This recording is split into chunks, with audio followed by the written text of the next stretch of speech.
pela sua pergunta.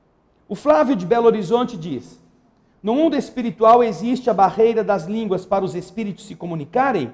Sim e não.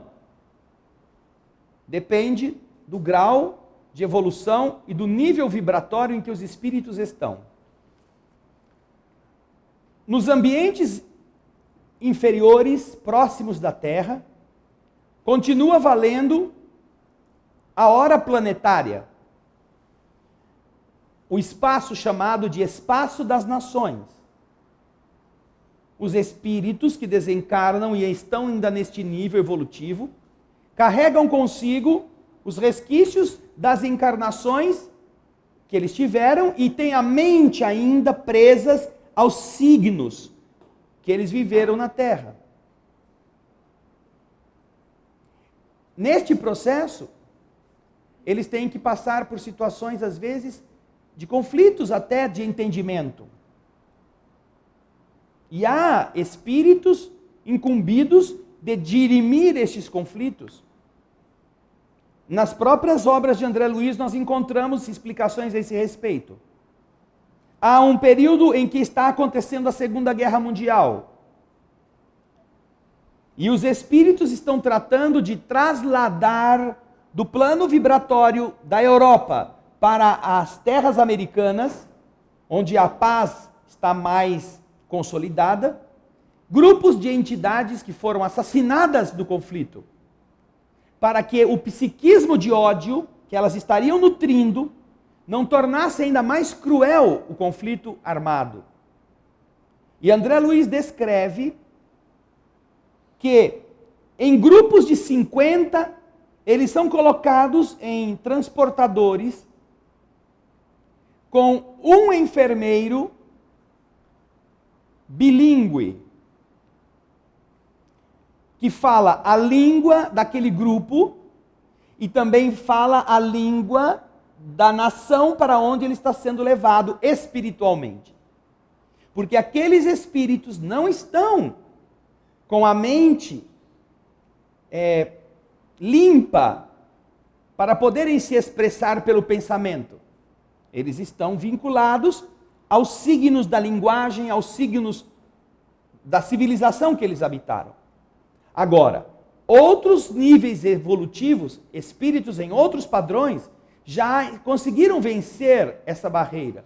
E nos níveis superiores daqueles círculos, daquelas esferas, aquelas dimensões espirituais que envolvem a Terra, mais elevadas, naturalmente, os espíritos não dependem da língua da nação em que viveram para se comunicarem.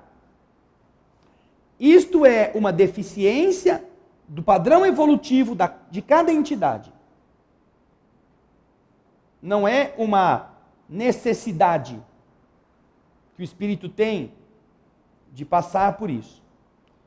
Existem espíritos que renasceram na Terra e que, já tendo evoluído para vencer essas barreiras, eles vão, quando desencarnar, poder estar já em níveis elevados, sem precisar de linguagem, como a nossa. Isso é muito semelhante à questão religiosa. Conceitos religiosos são extremamente enraizados em certas pessoas. E elas partem do pressuposto que só a religião delas é a certa. E veem o outro como um inimigo, porque ele não reza pela mesma cartilha. Quando desencarnam, continuam inimigos. Se eles não tiveram uma lucidez de entender que o Deus é o mesmo.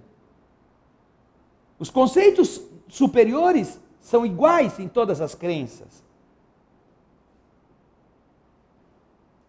Quando o indivíduo melhora nisto, mesmo antes de desencarnar, ele se torna uma pessoa fraterna com os seus opositores e com os seres de outras religiões.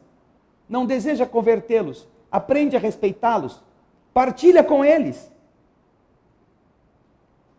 Nós vimos uma cena muito bonita, alguns talvez tenham visto também, uma reunião do Papa comendo à mesa com todo um grupo de judeus da Argentina que foi visitá-lo, lá no refeitório do Vaticano. Sozinho o Papa, cercado de judeus, conversando com eles sobre as coisas da alma, sobre as coisas do espírito. Sem qualquer antagonismo. Você é judeu, você acredita em outras coisas, você não aceita Jesus como seu definitivo Salvador. Não. Porque em níveis superiores, onde os conceitos valem, os espíritos nobres se entendem. Essas picuinhas da miséria humana, próprias do desejo de domínio, representam o atraso. Então, na medida em que nós evoluímos, também mudamos essas concepções.